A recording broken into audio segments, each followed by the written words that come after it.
Assalamu alaikum, dear students. I'm teacher Aisha Mudassir and آج کے لیے ہم لوگ اردو کی جو 9th کلاس کی اردو ہے اس کی غزلیات کا آغاز کرنے جا رہے ہیں. حصہ غزل ہم سٹارٹ کرنے جا رہے ہیں اور سب سے پہلے اس کی غزلیات میں سے جو آپ کی پہلی غزل ہے میر تقی میر صاحب کی، ہم اس کو سٹارٹ کریں گے. لیکن اس غزل کو پڑھنے سے پہلے ہم اس غزل کے جو رائٹر ہیں، ہمارے شاعر ہیں، پوئٹ ہیں، ہم ان کا حوالے زندگی پڑھیں گے. ٹھیک ہے، یہ حصہ غزل کا پہلا لیکچر ہے آپ کا اور اس پہلے لیکچر کا پہلا ویڈیو کلپ ہے. ٹھیک ہے جی، ہم سٹارٹ کرتے ہیں اس کی ریڈنگ. میر تقی میر صاحب کا جو ڈیٹ آف برتھ اور ڈیٹ آف ڈیتھ انہوں نے بتائی ہے وہ 1725 مطلب 1725 میں وہ پیدا ہوئے اور 1810 میں ان کی ڈیتھ ہوئی. ٹھیک ہے، تو اس لحاظ سے ان کی عمر 85 برس تھی جب وہ اپنے خالق حقیقی سے جا ملے. تو اب ہم سٹارٹ کرتے ہیں. ان کا چھوٹا سا یہ جو حوالے زندگی یہاں لکھا ہوا ہے اس کو پڑھیں گے ہم. اس میں جتنے مشکل الفاظ ہوں گے اس کے معنی بھی پڑھیں گے، اس پیراگراف کو ہم لوگ اچھے سے سمجھیں گے بھی. ٹھیک ہے، میر محمد تقی نام، ان کا نام کیا تھا؟ میر محمد تقی. اور میر جو اگلا میر ادھر سیکنڈ پہ جو لکھا ہوا ہے نا، اس کے اوپر آپ تخلص کا سائن بھی دیکھ رہے ہیں، یہ ان کا تخلص تھا. ٹھیک ہے، یہ جو سائن ہے نا، یہ پوئٹس اپنے تخلص کے لیے لکھتے ہیں.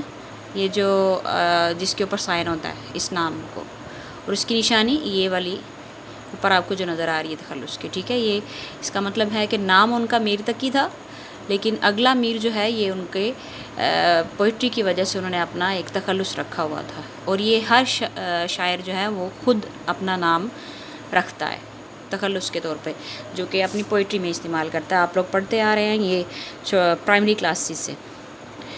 والد کا نام میر علی متقی تھا. ماشاءاللہ، بیٹے کا نام تقی تھا اور والد کا نام متقی تھا. آگے آپ آگرے میں پیدا ہوئے.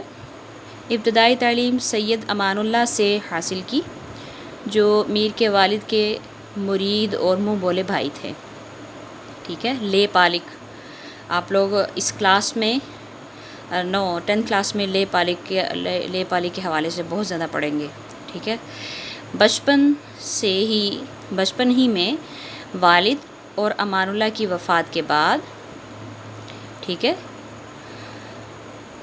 انہوں نے جو ابتدائی تعلیم حاصل کی تھی نا امان اللہ صاحب سے، ان کی اور اپنے والد کی، ان دونوں کی وفات کے بعد میر کو تلاش معاش کہتے ہیں روزی کو، روزی کی تلاش.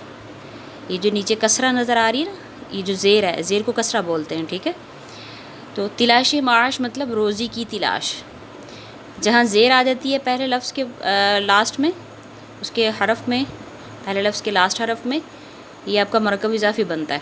آپ نے پڑھا ہوگا مسٹ پچھلی کلاسز میں.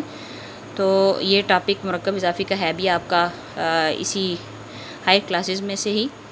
تو تلاش معاش یہ آپ کا مرکب اضافی ہے. اگر درمیان میں کا کی کے ہم لوگ پڑھیں گے تو بھی یہ مرکب اضافی ہی کہلائے گا. روزی کی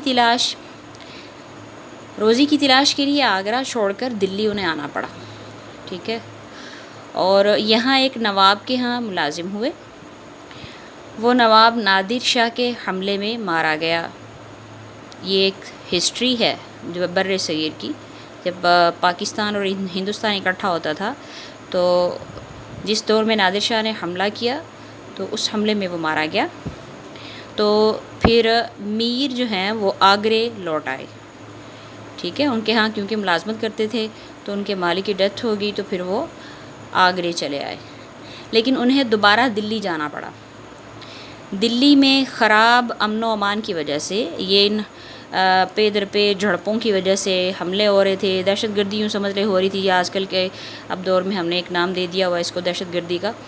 سو ان دنوں کیونکہ یہ برٹش کا رول تھا نا، سو یہ معاملات جو تھے وہ موسٹلی پیدا ہوا کرتے تھے. تو دلی میں خراب امن و امان کی وجہ سے، مطلب آرام و سکون نہ ہونے کی وجہ سے، پرامن ماحول نہ ہونے کی وجہ سے انہوں نے مجبور ہو کر لکھنؤ کا رخ کیا. ٹھیک ہے، کیونکہ انہیں ایک تشنگی تھی، انہوں نے اپنی تعلیم کو مکمل کرنا تھا، ان کی ایک جو خواہش تھی وہ پوری نہیں ہو پا رہی تھی، اس لیے پھر انہیں دلی چھوڑ کر لکھنؤ کا رخ کرنا پڑا. دیکھیں لوگ علم کے لیے، خود کو قابل بنانے کے لیے کیسے کیسے پاپڑ بیلتے تھے. مطلب کہیں دور بھی جانا پڑ رہا ہے تب بھی وہ جانے کی کوشش کرتے تھے، لیکن کیا ہے، تلاش علم نہیں چھوڑنا. وہاں نواب آصف الدولہ کے دربار سے وابستہ ہوئے، مطلب منسلک ہوئے، اور باقی عمر اسی شہر میں بسر کی. اوکے. میر کو خدائے سخن کہا گیا ہے. اب یہ جو آپ کے 2-3 لائنیں آپ کو نظر آ رہی ہیں، یہ کافی لینتھی بنے گی، ہم اس کو نیکسٹ ویڈیو کلپ میں پڑھتے ہیں.